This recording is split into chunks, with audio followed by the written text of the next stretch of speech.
Hi, my name is Sarah Zarin.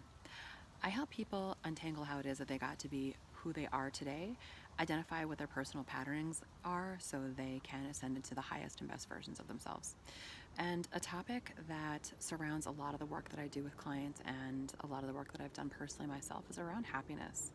And it's a topic that's come up quite a bit in my Facebook group recently. And I was having a conversation with a fiercely brave, amazing girlfriend of mine, Carrie Sherman, the other day. And she said, "You know what?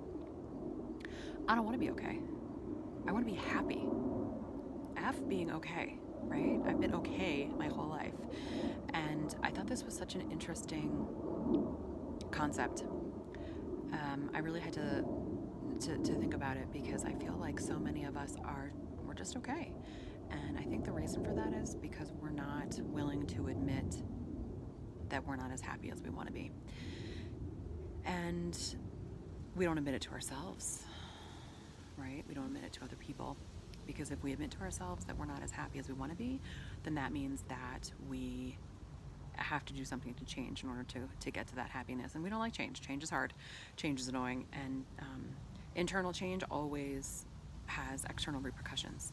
So one of the pieces that I think about when I talk about happiness in my Facebook group or on any of my blogs or anything like that is this idea that most people experience happiness as a feeling. It's an emotion. It is something that is externally given. So we are happy when we get that new car, that new job, we've got a sparkling new relationship. It's different for everybody. A new outfit, whatever that is, but it's externalized. We also externalize happiness based off of, well, when I get to that point in my career, or when I get to that goal weight, I'm going to be happy.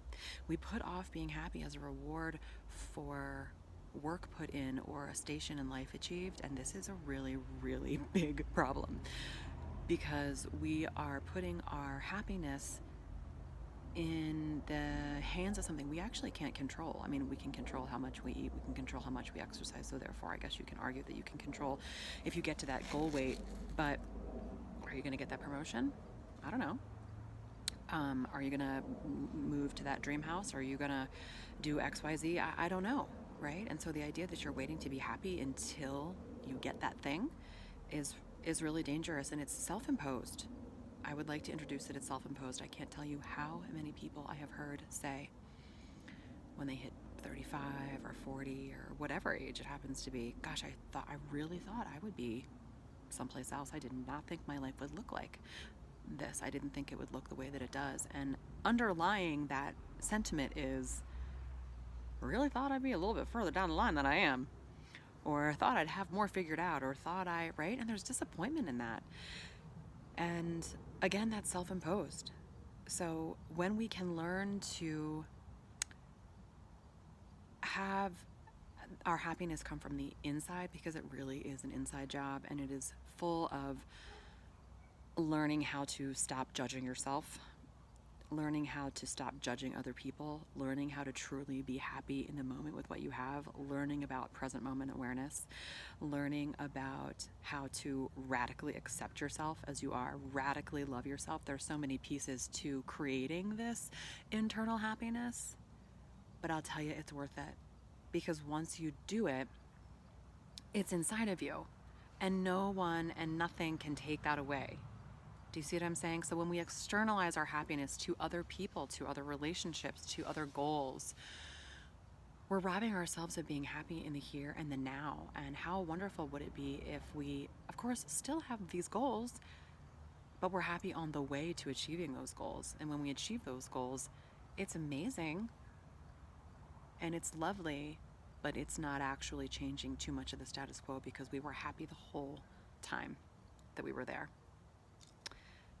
And I'll close with this idea. A person in my life years ago, somebody that's very important to me, said an elder in his world suggested to him that we shouldn't be striving for happiness in life. Happiness is it's too much to expect. We should strive for contentment, and we can reach contentment a lot easier, and therefore it's more realistic. And I didn't say anything to this person in the moment because I didn't have the strength of mind, or maybe I didn't believe it enough at the time to say anything, but I don't believe that. You can be happy. You can be more than okay. You can be more than content. You can be happy in your daily life every day. I will tell you, I have a shitstorm of things happening in my life right now as it relates to real adulting. And I'm good. I'm good. There's a lot going on. I'm managing a lot, but I have learned how to access happiness from the inside and not outsource it. And it's like taking your power back. It really is. It's like taking your power back. So reach out if you have any questions about that. I'd love to hear your thoughts about it. Happiness not being an emotion, happiness actually being an experience. Thanks.